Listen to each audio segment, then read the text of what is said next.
Issue of debenture का पढ़ाया था, writing of discounted loss on issue of debenture account.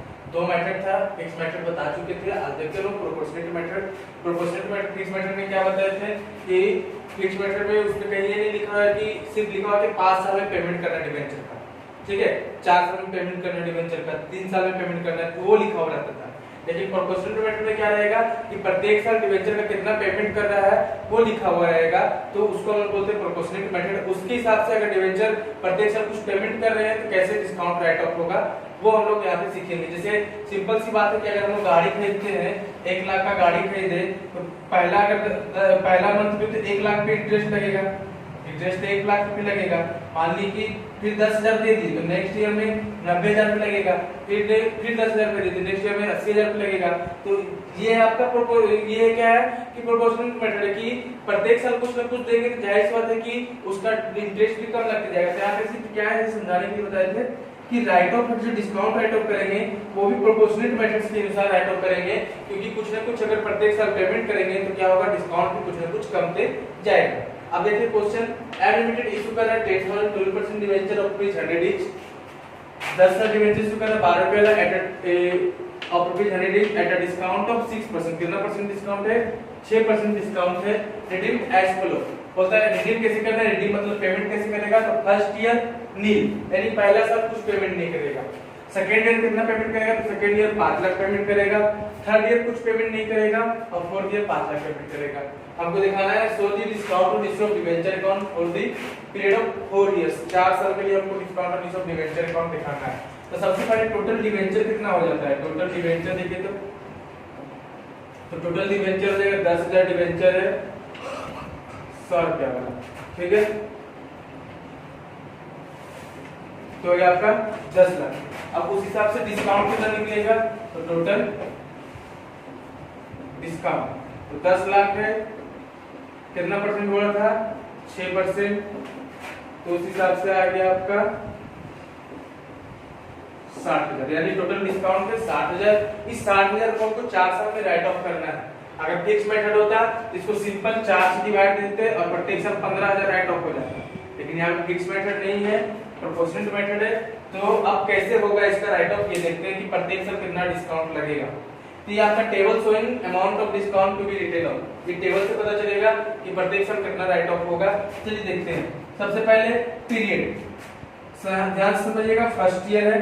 मान लेते हैं कि अगर ये 1 जनवरी को डिबेंचर लिया होगा कंपनी, इस तरह से देखते हैं कि 1 जनवरी 2014 को डिबेंचर लिया होगा, तो जो भी डिस्काउंट वगैरह राइट, जो भी पेमेंट होता है या जो भी राइट ऑफ होता है वो क्या होता है कि 31 दिसंबर साल के लास्ट में राइट ऑफ होगा या पेमेंट होगा, यानी 31 दिसंबर 2014 को पेमेंट करेगा। तो फर्स्ट ईयर तो साफ साफ लिख दिया होगा कि फर्स्ट ईयर कुछ पेमेंट नहीं कर रहा है। तो अगर फर्स्ट ईयर कुछ पेमेंट नहीं कर रहा है तो डिबेंचर कितना आउटस्टैंडिंग, 10 लाख का 10 लाख डिबेंचर आउटस्टैंडिंग होगा।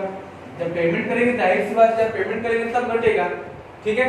पहला साल यहाँ पे सिर्फ एग्जांपल की समझ थी, मान लीजिए 2014, तो पहला साल पेमेंट किए नहीं, तो पहला साल 10 लाख का 10 लाख बाकी है।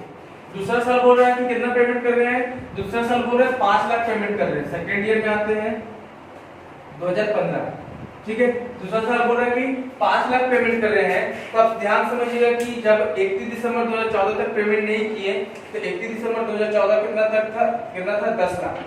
फिर 31 दिसंबर आ गया 1 जनवरी 2015, ठीक है। पेमेंट तो करते साल के एकदम लास्ट में, अगर पेमेंट करेंगे भी तो 31 दिसंबर को 2015 को 5 लाख का पेमेंट करेंगे। सेकेंड ईयर में अगर पेमेंट करेंगे भी तो 31 दिसंबर 2015 को 5 लाख का पेमेंट करेंगे। तो कहने का मतलब क्या कि 1 जनवरी से 30 दिसंबर तक कितना अमाउंट बाकी होगा, 10 लाख बाकी होगा। पेमेंट तो 5 लाख कर रहे हैं 2015 में, तो इसका इफेक्ट कब आएगा, तो इसका इफेक्ट आएगा 1 जनवरी 2016 को इफेक्ट आएगा, उस साल इफेक्ट नहीं आएगा, यानी क्योंकि 1 जनवरी 2015 से 31 दिसंबर 2015 तक बाकी कितना रहेगा, 10 का 10 लाख रहेगा, क्योंकि पेमेंट अगर लास्ट में कर रहे हैं तो उसका इफेक्ट क्या आएगा, अगला साल में आएगा। तो सेकेंड ईयर में बाकी कितना रह जाएगा, 10 का 10 लाख। सेम चीज थर्ड ईयर में देखते हैं, तो थर्ड ईयर में मान लीजिए 2016, अब यहाँ पे देखते हैं कि थर्ड ईयर में बोला कुछ पेमेंट नहीं कर रहा है, तो 1 जनवरी 2016 जब 31 दिसंबर 2015 को पेमेंट कर दी 5 लाख, तो 1 जनवरी 2016 को 10 लाख में से 5 लाख चल गया तो कितना बचेगा, 5 लाख बचेगा। ठीक है, यहाँ पे तो साफ साफ लिख दिया कि थर्ड ईयर में पेमेंट नहीं कर रहे हैं, तो थर्ड ईयर में पेमेंट नहीं कर रहे हैं तो 5 लाख बचा, वही 5 लाख आउटस्टैंडिंग रह जाएगा। फोर्थ ईयर में आते हैं 2017। अब फोर्थ ईयर में अगर पेमेंट करेंगे, मान लीजिए कि 31 दिसंबर तक पेमेंट नहीं की, 31 दिसंबर 2016 तक पेमेंट नहीं की, तो फिर 1 जनवरी 2017 को वापस आ गई है 5 का 5 लाख। ठीक है, अब 1 जनवरी को तो पेमेंट नहीं कर देंगे, पेमेंट कब करेंगे तो 31 दिसंबर, क्योंकि साल के लास्ट में पेमेंट करते हैं, तो 31 दिसंबर 2017 को अगर पेमेंट करते हैं 5 लाख, तो इसका इफेक्ट कब आएगा 1 जनवरी 2018 में क्या हो जाएगा, 0 हो जाएगा। लेकिन 1 जनवरी 2017 से लेकर 31 दिसंबर 2017 तक बाकी कितना है, 5 का 5 लाख रहेगा, इसी कारण अमाउंट यहाँ पे 5 लाख। अब साल के लास्ट में अगर पेमेंट कर भी देते हैं ये 5 लाख, तो हमको 5th ईयर में 2018 में हो जाएगा ये 0, जबकि 5th ईयर का तो कुछ बोल ही नहीं रहा है, तो 5th ईयर का जरूरत है ही नहीं। ठीक है, अब देखते हैं रेशियो कैसे बनेगा। तो रेशियो कैसे बनता है यहाँ पे, तो 5 एकम 5, सॉरी 5 एकम 5, 5 एकम 5, 5 10, 5 10, सिंपल सी बात है, ये सारा 0, ये सारा 0, ये सारा 0 कट गया, 10 10 5 5 बचा, 5 के टेबल से काट दिया। ठीक है, रेशियो क्या हो गया 2 2 4 और 2 6।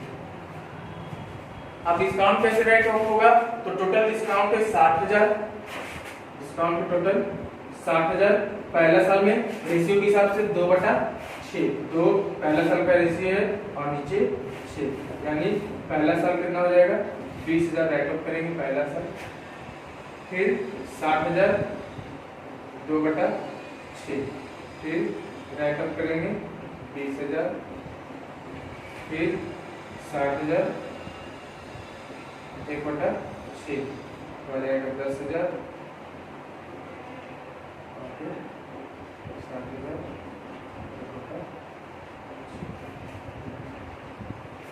ठीक है। ये आपका पता चल गया कि प्रत्येक साल 60,000 जो है डिस्काउंट, प्रत्येक साल कितना राइट ऑफ होगा, तो पहला साल 20,000, दूसरा साल 20,000, तीसरा साल 10,000, चौथा साल 10,000। इसका भी एक अकाउंट बना के दिखा देते हैं, तो हमको बनाना है इसको। चलिए discount on issue of debenture account, ठीक है, देख लेते हैं।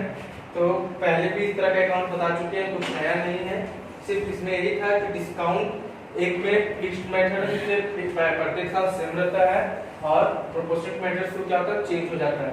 तो फर्स्ट ईयर में आगे सबसे पहले वो डिस्काउंट कहाँ से आया, तो 12% डिबेंचर से आया, कितना आया था 7।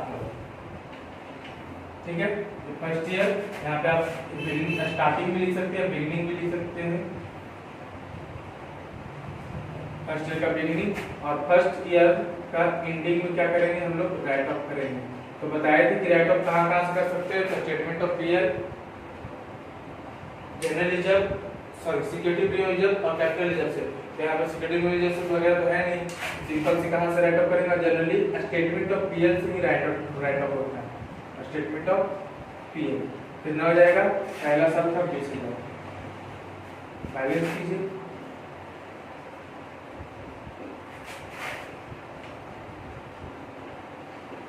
में से 20 जाएगा तो बचेगा 40। ट्रांसफर करते हैं second year balance 40,000, second year कितना पेमेंट किए बाई स्टेटमेंट ऑफ पीयर से सेकेंड ईयर में 20,000 राइट ऑफ हुआ।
टॉपिक भी आपका हो गया क्लियर। ऑलमोस्ट चैप्टर आपका क्लियर हो गया। देख लेते हैं कोई और छोटा सा टॉपिक बचा हो तो बता देंगे, तो चैप्टर आपका रिसोर्ट डिवेंचर कंप्लीट हो गया। चलिए देखिए क्लास छोटा सा टॉपिक है, हम आगे खत्म कर देते हैं।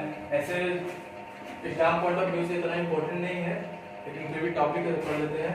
टॉपिक है इंटरेस्ट डिवेंचर, इंटरेस्ट देने डिवेंचर पे एंड इनकम टैक्स थ्योरी, यानी टीडीएस जिसको बोलते हैं टैक्स डिडक्टेड एट सोर्स। ये इनकम टैक्स का एक पार्ट है। गवर्नमेंट क्या करता है, सिंपल सी बात समझते हैं कि अगर हम बिजनेस करने के लिए बैठे, मान लीजिए मेरा इस मार्कर का बिजनेस है, ठीक है, इस मार्कर में हम 2018 में कमाए प्रॉफिट के नाम पे, यानी इनकम के नाम पे 1 करोड़, तो गवर्नमेंट हमसे इस 1 करोड़ पे टैक्स चार्ज करेगी, तो हम तो इनकम टैक्स दे रहे हैं, ठीक है। लेकिन अब हम तो इनकम टैक्स दे रहे हैं, लेकिन क्योंकि हमको 1 करोड़ दिखा रहे हैं, लेकिन इसके अंदर जो मैनेजर वगैरह काम कर रहा है, मैनेजर जो इस कंपनी के अंदर काम कर रहा है, उसका सैलरी मान लेते हैं कि 70,000 मंथली है, ठीक है। तो मैनेजर भी तो इनकम कमा रहा है पर मंथ, यानी सालाना कितना हो जाएगा, अगर 2018 में 1 करोड़ कमाना है, इसका सालाना कितना हो जाएगा, तो 82,84 8,40,000 इनकम ये भी कमा रहा है। तो हम बिजनेस करें तो मेरा तो पैसा काट लेगा कंपनी इनकम टैक्स के नाम पे। अब कंपनी मैनेजर जो है इसका पैसा कैसे काटेगा इनकम टैक्स में, क्योंकि इसका तो बिजनेस है नहीं। तो इस तरह से जब भी कोई व्यक्ति किसी के अंडर एम्प्लॉय के रूप में काम करता है, उसका सैलरी वगैरह खास ठीक रहता है, तो गवर्नमेंट क्या करता है कि ये एक नियम बनाया है जिसको हम बोलते हैं TDS, tax deducted at source, यानी जिस सोर्स से आपके पास पैसा आ रहा है उस सोर्स पे गवर्नमेंट क्या करेगा, टैक्स चार्ज कर लेगा। तो कंपनी, जब भी हम कंपनी वगैरह को ज्वाइन करते हैं तो कंपनी आपको बता देता है कि आपका सैलरी 35,000 40,000 जो भी है, तो उसमें से आपका 10% 5% क्या कटेगा, टीडीएस कटेगा। यानी कंपनी, गवर्नमेंट क्या करता है, कंपनी को अथॉरिटी दे देता है, यानी अधिकार देता है कि जितने भी आपके अंदर एम्प्लॉय काम कर रहे हैं या जो भी सैलरी उठाते हैं, एक लिमिट है, सब टैक्स का एक स्ट्रक्चर है, उसका लिमिट है कि कितना सालाना कमाएगा तब काटना है टैक्स, तो एक लिमिट वो सब टैक्स का स्ट्रक्चर है। गवर्नमेंट ये कंपनी क्या करता है कि गवर्नमेंट क्या करता है, कंपनी को अथॉरिटी देता है, अधिकार देता है ये कि जितने भी आपके अंदर काम कर रहे हैं उसका उसके इनकम का 5% 10% क्या काटना है, टीडीएस काटना है। कंपनी खुद टीडीएस काटेगा अपने एम्प्लॉय का, और वो कंपनी क्या करता है, फिर जाके गवर्नमेंट को डिपॉजिट कर देता है। उसी को हम लोग बोलते हैं TDS, tax deducted at source. तो वही चीज यहाँ पे भी है कि जब कोई डिबेंचर होल्डर किसी कंपनी का डिबेंचर खरीदता है, यानी किसी कंपनी में डिबेंचर के पे पैसा लगाता है, तो उस केस में क्या होता है, जब डिबेंचर पे पैसा लगाता है तो कंपनी क्या करता है, कंपनी मान लीजिए कंपनी है, ए लिमिटेड कंपनी है, ठीक है, और बी लिमिटेड क्या किया, बी एक डिबेंचर होल्डर है, बी डिबेंचर होल्डर है, परचेज कर रहा है 1,10% डिबेंचर, ठीक है। अब सिंपल सी बात है कि बी लिमिटेड क्या कर रहा है, ए लिमिटेड से डिबेंचर खरीद रहा है 1 लाख, यानी बी लिमिटेड कहीं ना कहीं इसको 1 लाख रुपया उधार दिया होगा ए लिमिटेड को, तो क्या ऐसे नहीं दे देगा। हम आपको पहले समझाए थे किसी डिबेंचर पढ़ाए थे, ये जो आगे परसेंटेज लगा हुआ रहता है वो क्या होता है, इंटरेस्ट का परसेंटेज होता है, ठीक है। जितना पैसा आप कंपनी में लगाया, जितना कंपनी में पैसा बी लिमिटेड लगाया है, बी लगाया है, उतने ही अमाउंट पे ए लिमिटेड को कितना % इंटरेस्ट देना पड़ेगा, तो 10% इंटरेस्ट देना पड़ेगा। अब वो साल भर में दे, 6 महीना में दे या महीने दे, वो कंपनी के रूल रेगुलेशन पे डिपेंड करता है। तो जाहिर सी बात है कि बी लिमिटेड के लिए इनकम का सोर्स क्या हो गया, तो बी लिमिटेड के लिए इनकम का सोर्स हो गया 10% इंटरेस्ट। अब इसी तरह से बी लिमिटेड और भी ज्यादा डिबेंचर खरीदा हुआ होगा या फिर दूसरी कंपनी में खरीदा होगा, तो अब बी लिमिटेड जो पैसा कमा रहा है वो कहां से कमा रहा है, तो इंटरेस्ट के नाम पे कमा रहा है। तो क्या बी लिमिटेड के लिए इनकम नहीं है, ये बी लिमिटेड के लिए इनकम है। तो जाहिर सी बात है कि अगर इनकम है तो गवर्नमेंट इनकम टैक्स काटेगा ही काटेगा। तो किस नाम पे काटेगा, क्योंकि इसका तो अपना बिजनेस नहीं दिखा रहा है, ठीक है, तो किस नाम पे काटेगा, टीडीएस के नाम पे काटेगा। और ये गवर्नमेंट क्या करेगा, ए लिमिटेड को ये अधिकार देगा कि जो आप बी लिमिटेड को 10% इंटरेस्ट दे रहे हैं, 1 लाख पे 10% यानी 10,000 जो इंटरेस्ट दे रहे हैं प्रत्येक साल प्रत्येक मंथ, तो उसका आपको 2% 3% जितना भी गवर्नमेंट की तरफ से दिया जाएगा तो उतना क्या होगा, टीडीएस काटा जाएगा। ठीक है, तो कंपनी भी क्या करता है, ए लिमिटेड को उतना टीडीएस काट कर जितना बचता है अमाउंट इंटरेस्ट का उतना उसको दे देता है। ठीक है, वही एंट्री है आपका फॉर इंटरेस्ट ड्यू। सबसे पहले इंटरेस्ट अगर ड्यू रहता है तो डिवेंचर इंटरेस्ट अकाउंट डेबिट, आगे इंटरेस्ट ड्यू कितना आया है वो तो निकाल ले, debenture interest account debit to debenture holder to TDS payable.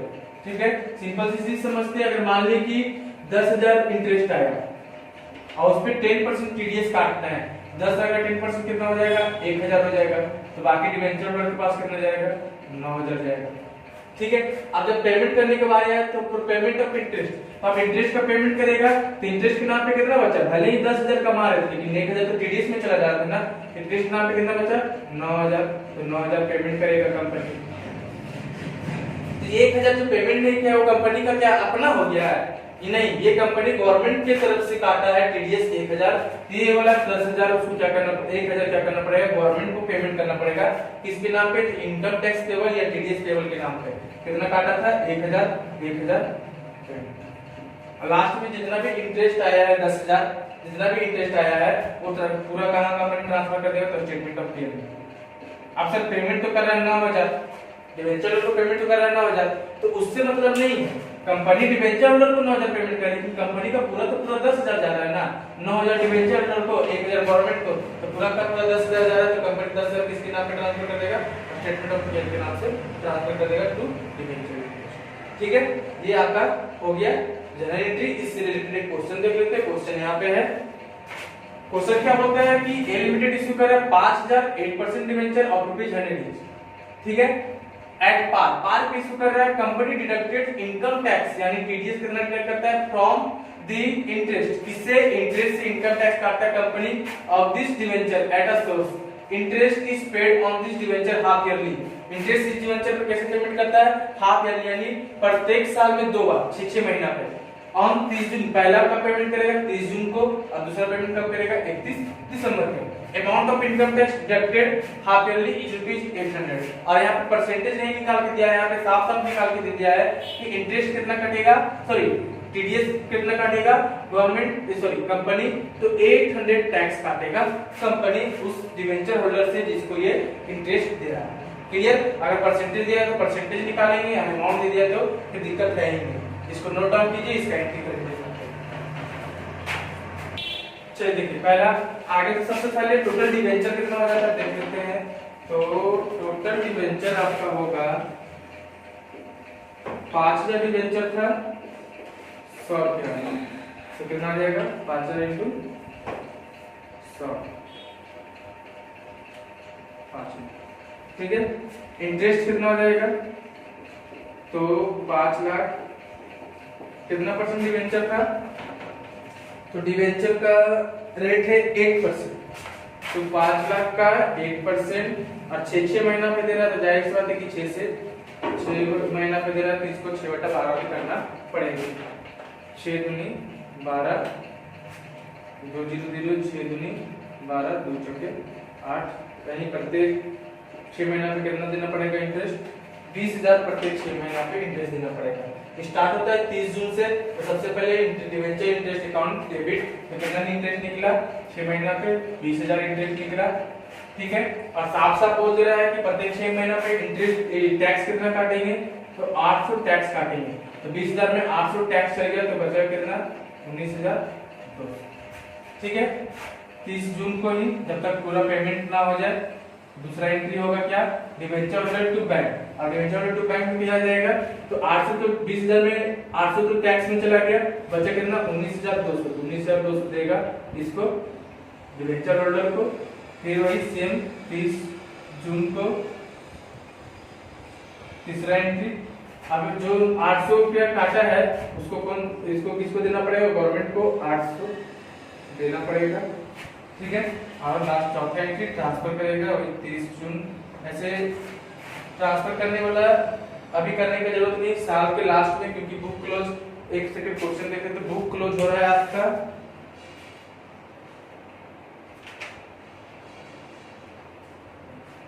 Book साल पेमेंट भले 30 जून को कर रहा है, ठीक है, लेकिन बुक क्लोज हो रहा है साल के एकदम लास्ट में यानी 31 दिसंबर को, तो ये आपका अभी ट्रांसफर करने वाला एंट्री करने का जरूरत नहीं है। ये हो गया आपका 30 जून का, सबसे पहले इंटरेस्ट ड्यू पेमेंट किए और टैक्स का पेमेंट किए। अब आते हैं 31 दिसंबर को चौथा एंट्री, 31 दिसंबर को चौथा एंट्री, फिर से इंटरेस्ट बनेगा, तो debenture interest account debit to debenture holder account to TDS table. जाहिर बात है कि 6 महीने का 20,000 निकला तो फिर से 6 महीने का 20,000 निकलेगा, जिसमें से 800 टैक्स में चला गया, बचा 19,200। फिर 31 दिसंबर को पांचवा पेमेंट करेगा, तो पेमेंट करेंगे debenture holder account debit to bank account, वही 19,200।